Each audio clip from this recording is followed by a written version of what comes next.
El café estaba caliente todavía. No hirviendo, pero sí lo suficiente para que al caer sobre mi blusa blanca dejara una mancha que se extendió con esa lentitud casi deliberada que tienen los líquidos cuando hacen daño. Me quedé quieta un segundo, más por sorpresa que por otra cosa, porque aunque conocía a mi hermana Sofía desde que nació, y aunque llevaba 3 años trabajando en la misma empresa que ella, no había calculado que llegaríamos a este punto con tanta concreción física. Sofía sostenía la taza con una mano y con la otra se había llevado los dedos a la boca, en el gesto universal de quien finge que lo que acaba de ocurrir fue un accidente. A su alrededor, 4 personas del equipo de comunicación, que eran técnicamente sus subordinados, pero que en la práctica funcionaban como su corte, miraban con esa inmovilidad cuidadosa de quien no quiere comprometerse con ninguna de las dos versiones posibles del evento.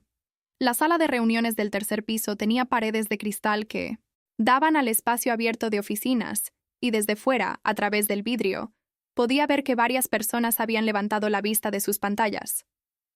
«Lo siento», dijo Sofía, con un tono que no contenía ni un gramo de lo que la palabra significa. «Se me fue de la mano».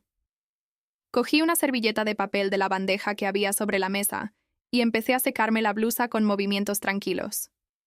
No porque estuviera tranquila, sino porque aprendí hace mucho tiempo que la calma en los momentos difíciles no es debilidad. Es información que le das al otro sobre quién eres, y esa información tiene consecuencias que la rabia nunca tendría.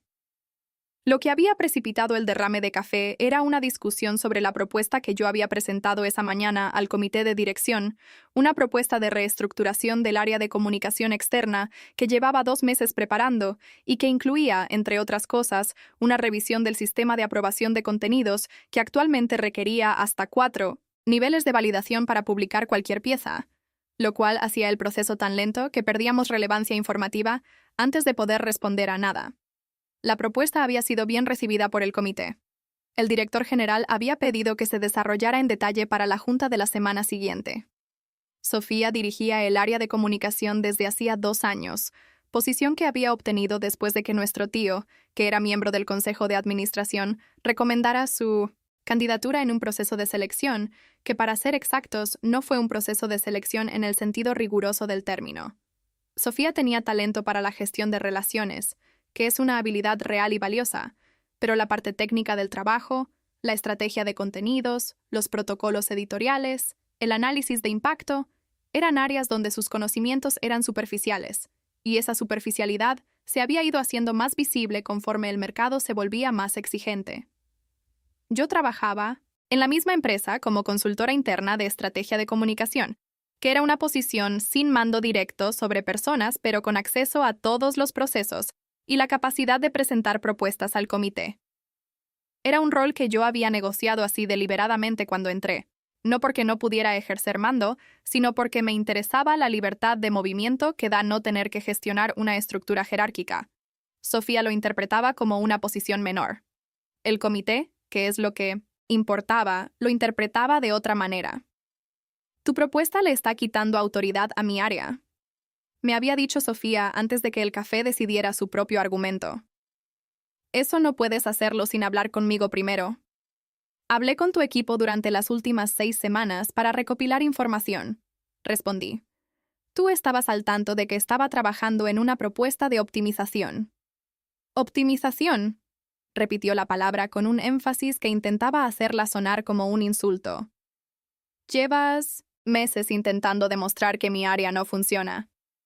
Llevas meses con un sistema de aprobación que tarda 11 días en publicar una nota de prensa», dije. «Eso no lo demuestro yo, lo demuestran los registros». Fue después de eso cuando el café encontró mi blusa. Me excusé de la sala con la serenidad de quien tiene que cambiarse de ropa, y eso es todo. Fui al baño, quité lo que pude, y llamé a mi asistente para pedirle que buscara en mi armario del despacho si había algo que ponerme. Había una chaqueta oscura que cubría suficientemente el daño. Me la puse, me miré en el espejo un momento y volví a mi escritorio. Lo que Sofía no sabía, lo que nadie en esa oficina sabía excepto el director de recursos humanos y el director general, era que mi marido, Alejandro Ríos, había adquirido el 42% de las acciones de esa empresa 18 meses atrás, a través de una sociedad de inversión que operaba bajo un nombre que no conectaba de manera obvia con él. Alejandro llevaba 12 años construyendo un grupo de inversión en medios y comunicación que en ese momento tenía participaciones en 11 empresas en 5 países. Era, por cualquier métrica razonable, un hombre con poder económico significativo. Era también un hombre de un perfil público deliberadamente bajo, que no aparecía en revistas, que no asistía a eventos que no fueran estrictamente necesarios, y que había hecho del anonimato relativo una herramienta de trabajo. Yo no ocultaba que estaba casada con él. Si alguien en la empresa hubiera buscado mi nombre completo en los registros públicos disponibles, habría encontrado la conexión. Pero nadie lo había buscado porque nadie había tenido razón para hacerlo, y porque en el ecosistema de esa oficina yo era la cuñada de la directora de comunicación, lo cual me ubicaba en una categoría que no invitaba a la investigación exhaustiva.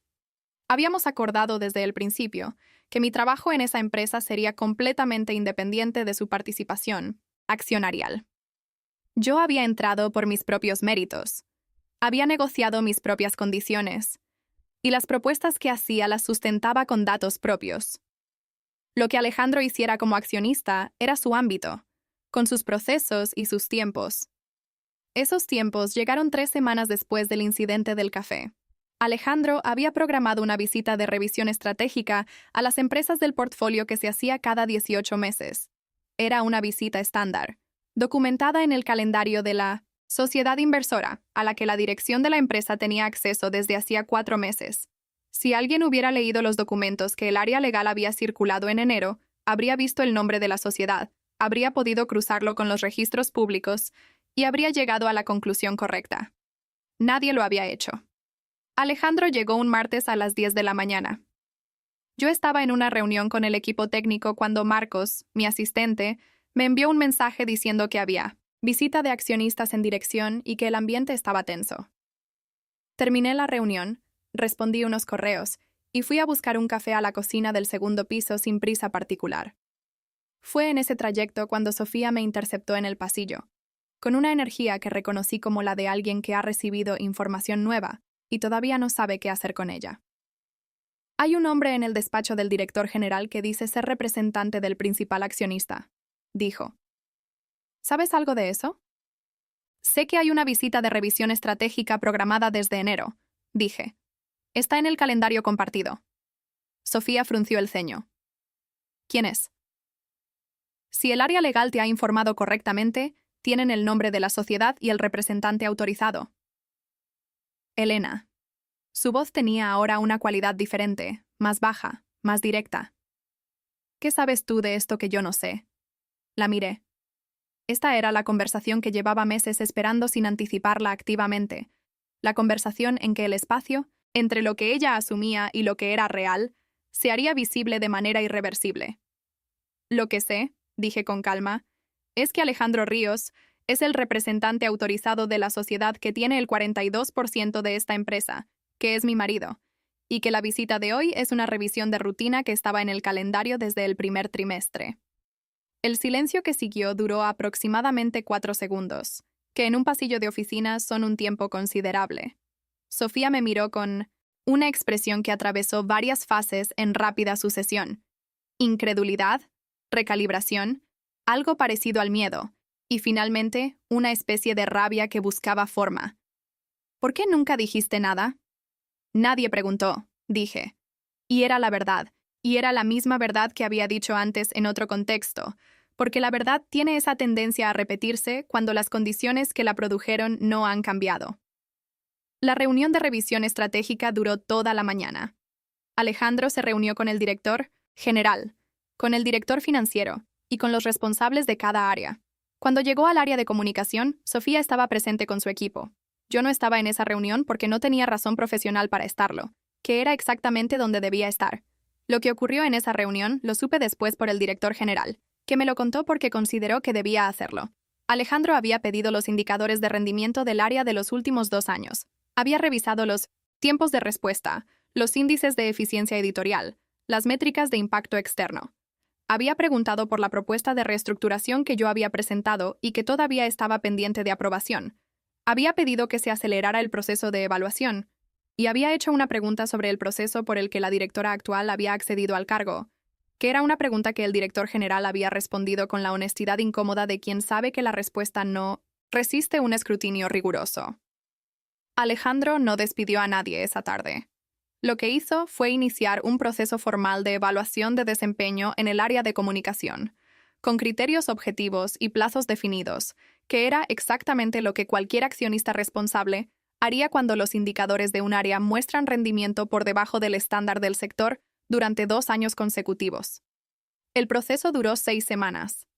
Al final de esas 6 semanas, el informe de evaluación recomendó una reestructuración del área con cambios en la dirección.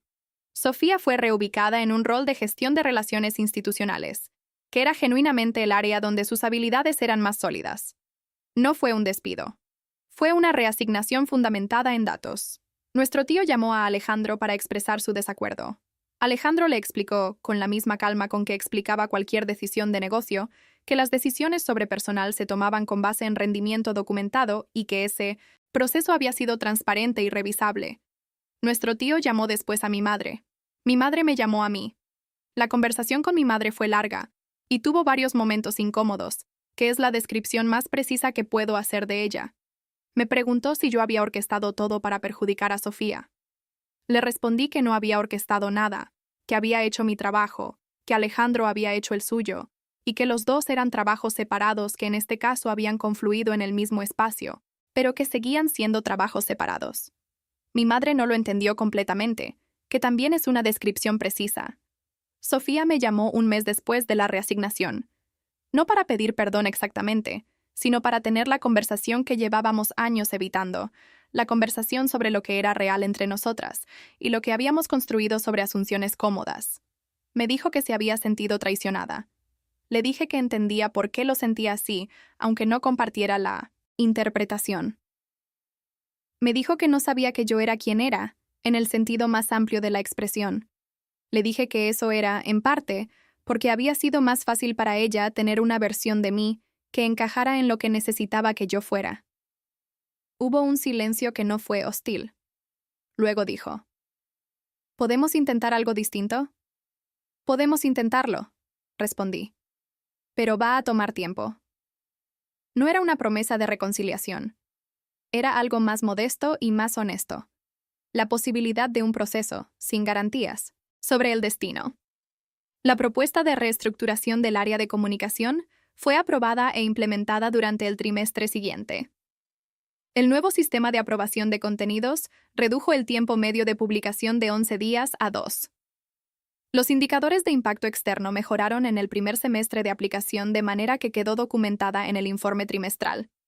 6 meses después de todo esto, la empresa incorporó a 3 analistas junior al área de estrategia de comunicación. Uno de ellos, un chico llamado Tomás de 24 años que venía de una universidad pública de provincias y que no conocía a nadie en el sector antes de enviar su currículum, escribió en su primera semana un análisis de competencia que identificaba 3 oportunidades de posicionamiento que ninguno de los informes anteriores había señalado. Me lo mostró con esa mezcla de orgullo contenido e inseguridad sobre si el trabajo era tan bueno como él creía que era. Lo leí con atención. Le dije que era sólido. Le señalé 2 puntos donde la argumentación necesitaba más soporte de datos. Le pregunté cómo había llegado a la tercera oportunidad, que era la más interesante. Me explicó su razonamiento durante 10 minutos sin parar, con la fluidez de quien ha pensado mucho en algo y rara vez tiene a alguien que quiera escucharlo pensarlo en voz alta.